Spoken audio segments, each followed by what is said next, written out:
Across the internet, there is a growing trend of videos of women being harassed by other women, shouted at, bullied, intimidated, and subjected to violence. These videos are not skits, nor sensational releases of some sort. Sadly, they chronicle the lived experiences of some thousands of women in my country, Nigeria, for decades without end. What has got netizens querying has me worried. And if you're like me, you're probably asking the same questions too. Who are these women? And why are they being harassed, especially by other women? Life at Uyoga. A woman caught in adultery in Uyoga, Agwata local government area of Anambra State. The other accused of cruelty against her dead mother-in-law. The woman that acts as a leveler in most communities, they are disruptive in their actions. Yeah, some of them also seem to be taking revenge. It's like you are on your own. When they come, people cannot defend you. You'll be the one facing them. Umuada, translating Daughters of the Land, is a premier pre-colonial, strictly female political body and a tool in the arsenal of women of a particular community tasked with maintaining peace and order.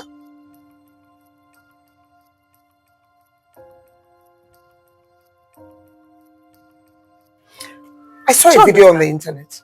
A woman went to fetch water, brought it, put it down. When she put the water down, then they were packing mud and pouring the water on her body and smashing on her body.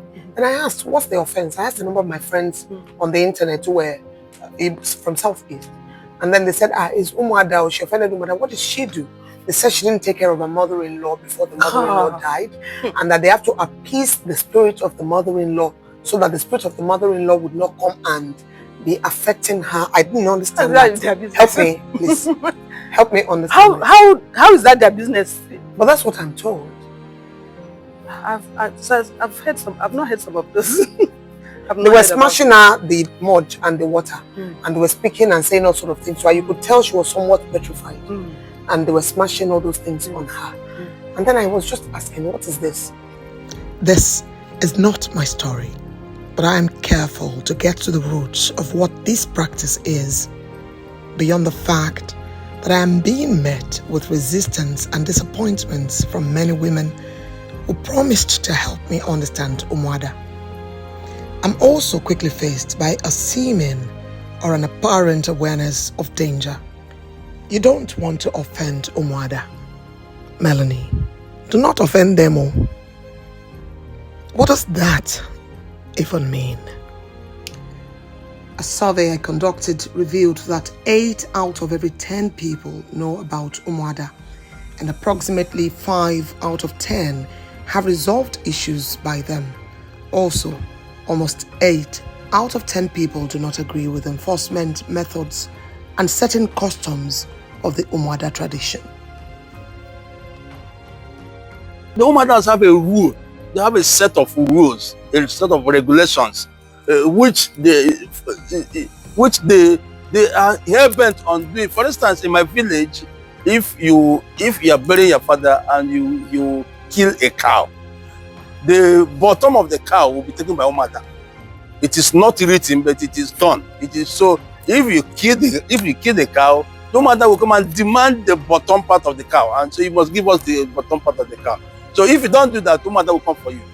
Yes, if you give them one goat, for instance, in my village, you will give the Umuada a goat, a live goat, and the uku lama, that kind of thing. If you don't, they are not going nowhere. They will say that with you, or they go and even if you have buried their father, they will go and they try to excavate, exhume the body from wherever it is. Umuada will come for you, because you have to do what they say you should do. They are a very strong force. If as a woman you are becoming something, a disruptive element in the community, no matter will come for you. Even as a man, you become whatever, you don't subscribe to the rules of the community, no matter will come for you and say, who are you? Ibonye. That's the woman that acts as a leveler. in most communities. They are disruptive in their actions. Yes, some of them also seem to be taking revenge over some things they didn't take. But Umuadas are needed in every community. Umuada is a social group that helps to energize, that helps to galvanize for development. Umuada also contributes to the development of wherever they come from. Indeed, Umuada is a respected socio-political setup in Igbo land and is regarded as an important component of Igbo tradition and existence. This group of women was responsible for the maintenance of relative peace and order in pre-colonial Igbo land. Their existence stemmed from a religious traditional belief that presupposes that these women possess direct links with the earth goddess. And because of this belief, the Umuada are revered in Igbo land. Also, post-colonial era, Umuada are central to the popular Aba women riot led by Margaret Ekpo.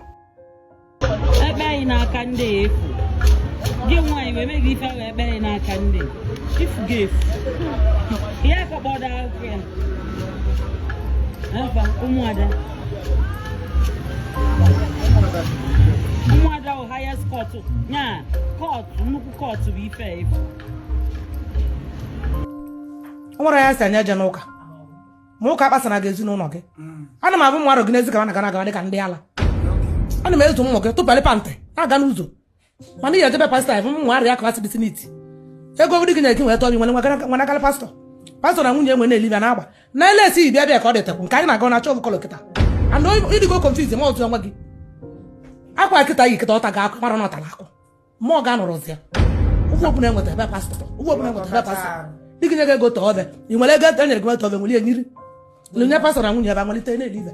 But should these reverence cause harm, especially to other women? I didn't have any encounter with the women Umuada. I hear about them when I go home, like when my dad is on leave, when we go home, I see them treat women badly, I hear women shout and say they've been accused of adultery and Umuada have been given the responsibility to drive them home. In fact, my mom, was never in the village when we go home. Me and my junior sister, we normally follow my dad when he's on leave. So I didn't really know that my mom can also be a perpetrator, So they use them for Umuada, they use them for different things. They use them for some form of law and order. They also use them to victimize other women. And then when they carry out this victimization, I don't think that they realize, they just think that they are falling into what culture, cultural norm expects them to do. That was Imoma, not her real name. The first woman who agreed to speak with me on camera. According to her, these women derive their powers from the patriarchal system of traditional rulership. I followed through with several survivors who had agreed to grant interviews even after sharing their gory experiences in the hands of Umuada with me. But they ended up refusing my cameras and gadgets. But one day, I found a Neka, not her real name. She chose to speak to me anonymously. I wouldn't know where to start because it's not just one, it's not just twice, but the one that really got me pissed off at a point was during the death of my father. We had, serious issues because I didn't grow up in the East. I grew up here in Lagos. I grew up in Lagos. And during the death of my father, we were called by the so-called Umuada that was supposed to be there to support us in the burial of, because my father is equally, the Umuada thing is people that are related to you through your that's by your father, or through your father, through your father's bloodline. These are people that are related to you. And when things like this happen, of course you expect them to rally around you and support you and give you all the necessary support. But that was not the case in my own situation and that of my other siblings. We were asked to pay certain amount of money, not just a very huge amount of money, before they come in for the burial. And in Igbo land, this was in 2017. And how much was this money? Me personally, I was asked to pay over 500 and something thousand. My elder sister was asked to pay 400 and something thousand. In fact, we calculated it and there was about 1 point something million. And what is the reasons? That we grew up in Lagos, that we never associate with them, that even if we come down to the east, that we don't even ask what they do, we don't even do this. Before I could just say 1, 2, 3, they've packed their things that they are leaving. And once they are not there for the burial cannot hold. They must be there for the burial to hold. So, we're forced to pay such amount. And even at the point that we try to have discussion with them to bring it down, bearing in mind that we've already made a lot of expenses for the burial, so they insisted that we must. These are the people that will ask you to pay such amount of money, and they expect you to feed them in the morning, in the night. They stayed in our house for 5 days, and you feed them in the night, you feed them in the morning, you feed them in the evening as well. So it was so outrageous and everything. And honestly, that's even one part of why I try to distance myself from them, though it's not to my own good or so, because it's wrong trying to keep yourself away from them. Unending tales of lamentation, of taxations and cruelty. When they come here, I will take you home with Umuada. They will cook food in my behalf. They take it. They will prevent it. Why? That's always done for them. Because no matter if they did not do it, when my mother died, my sister, somebody else, people like mine died after before my mother. My sister took 9 pots of food to settle them. Remember, do not come for my sister. Cooking night. Then, Mother will say, this one died, this one died. You have to cook for the 9 before the next day. You not for my mother. This one that people have come to bury your mother like this. Hey, mother will not come and ask us for the same amount. We don't have it though. Why did you people do like this? Anything they say, because they are difficult. They are difficult. With everything that we need, they said the microphone. There's a standby musician, all these turntable people.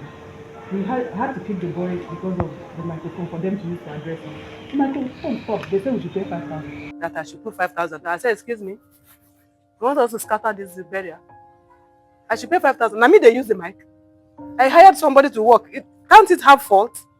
So my senior brother now came to her that you people, I've been keeping quiet. This girl has paid. That it's like you are on your own. When they come, people cannot defend you. You'll be the one facing them. They say, hey, what kind of university? Of course, again at university. She sent you to university. After that, also again at university. I should come and pay them. I should come and pay them the university money. So I'll go to university. Yeah, law. I marry. Okay, say you go to school again. I say, give me a PhD. Give me a PhD. Did you send me to school to know whether where did I do the PhD? From there, they say, look at the husband. Look at that giant there. My husband. I will pay for that. Wait, you will pay for your husband being giant? No, but of course I didn't get it. They're just looking for excuses that she's one of the first girls that they said. I'm sorry, I'm not supposed to laugh, but there's no way I'm not laughing. Those people, they will look for my junior sister. They drag that one because that one does not come home. They say, when was the last time you came to see your mother? You've not come to bury her, Abby? If I didn't say, go and bring the bonfita and the Milo you bought for her last month. What did you do for my... Wait, explain. So what if she couldn't prove that she took care of her mother? I was her protector. I paid fine for her. When my father died, they said to bring the medication that I bought. It was the last time I came home. I came on a Friday. I went home back on a Saturday. My father died the other Friday. They had to go inside, pack out blood tonic and things like that to bring. So I like it, they die. Then my daddy used to rub dye. When was the last time I bought dye? Like they're looking for trouble. For Imoma, it was double the tragedy when she later realized that her own mother was the perpetrator of this violence against other women. After the burial, my mom now started manifesting those things. When they hear that the woman had gone to have sex with another man, my mom would be one of the people who would, because she was like their village head kind of counselor, Village head or yes. Umuada? Umuada. Well, she was a member of Umuada, but she also occupies those local counselorship position in charge of women, So she had powers, and then she would ask them, go and bring the motor, but down the motor, you know, they would forcefully push this woman, you know, inside the vehicle and return her to her parents. And then they would never, and I asked my mother when she comes, what about the man that she committed the adultery with? Why, how come the man is still in the community? You know, at times it's just young boys, you know, they accuse them. At times I don't even know if they have evidence that this really happened, you know. And then she was telling me that it's the culture, you know, that's how I should keep quiet, you know, that's how the culture expects women to be quiet and silent, you know. So many things that they called culture, I didn't understand any of it. Igbo women in Nigeria have had to endure this extreme side of the Umuada tradition for centuries, usually rearing its head during funerals, marriage ceremonies, or a perceived wrongdoing by a member. Their demands leave many in shock, some despair, and the women dare not even say no. Whether during a wedding rite where Umuada refused the size of bread being offered, questioning if their demands were received, or at a funeral where a deceased sister shares the posture and demands of Umuada. Or maybe a certain Umuada in Uyoga, Agwata local government area of Anambra State, refusing to shame and inflict pain on a woman caught in adultery, being chased back to our village of origin.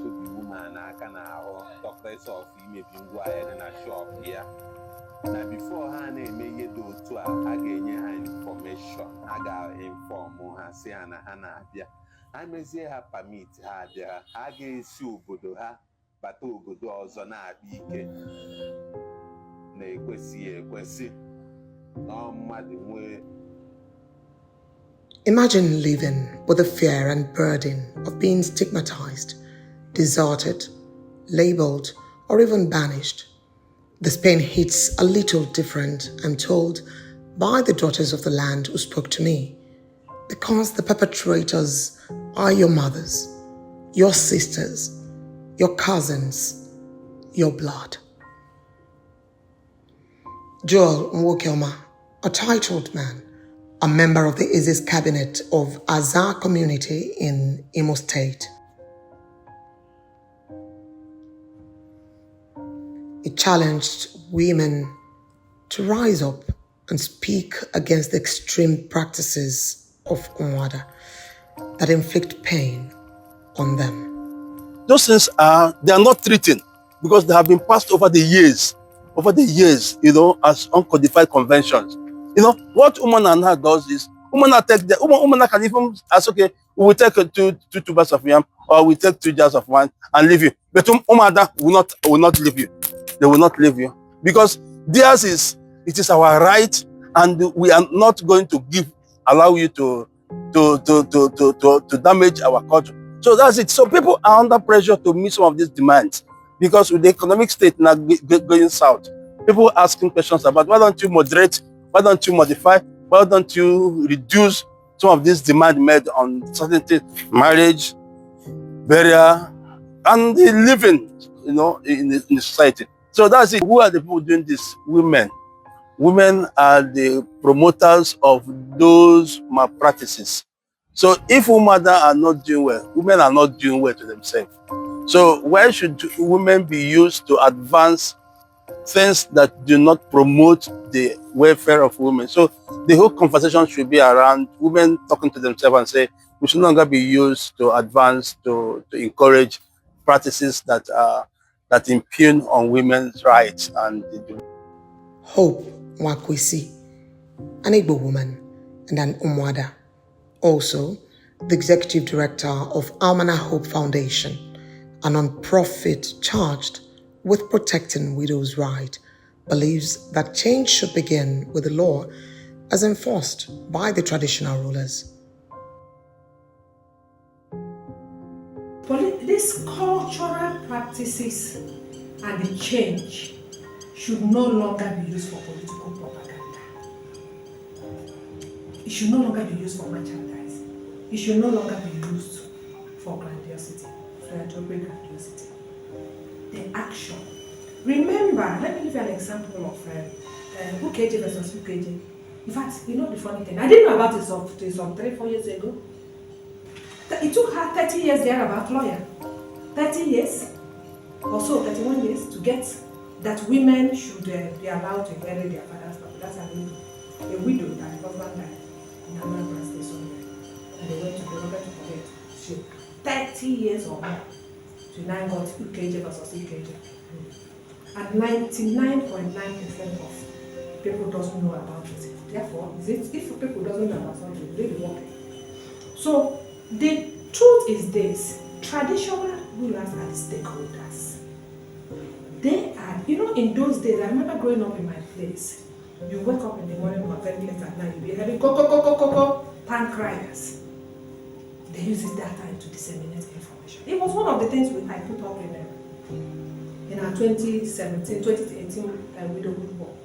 Traditional rulers get up, begin to say, send people door to door. What if you have said it's no longer practicable? The same way, say it, take it to everybody's in their places. Give the town crier to say it. This investigation has been a shocking realization that some violence against women can be perpetrated by other women.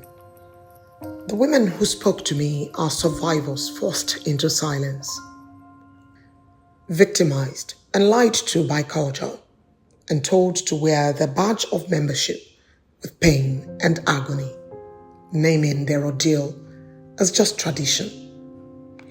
But many live on with scars and traumas that run deeper than the deeds of those moments.